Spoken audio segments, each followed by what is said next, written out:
Сәлем достар, қалдарыңыз қалай? Бүгін осындай өте дәмді тіске басар дайындаймыз. Ол үшін бізге піскен 3 жұмыртқа теркадан өткіземіз жақсылап.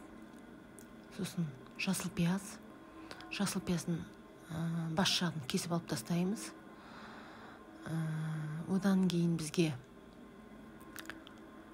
сыр керек болады. Сырды теркадан өткіземіз тоже 100 грамм.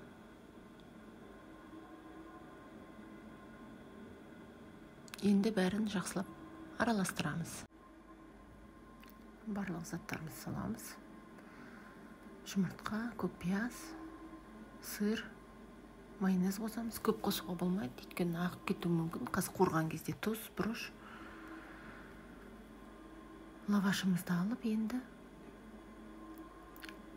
жағамыз бәрін. Жақсылап жан-жағына. Сосын орама қылдырып ораймыз. Екіге бөлмесеңіздер болады, менде просто мына жерде табам кішкентай, сондықтан бөлуге тура келді. Енді жақсылап қуырамыз екі жағынан. Орташа отта бірінші қыздырып аласыз жақсылап. Сосын екі жағынан басып қуырасыз. Міне дайын болды. Қазір сіздерге кесіп көрсетейін. Өте дәмді, бізге ұнады.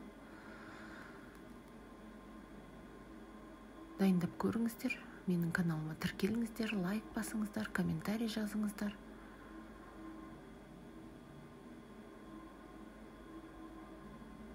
Міне кеңіздер, осындай шықты, өте дәмді болады екен. Рахмет.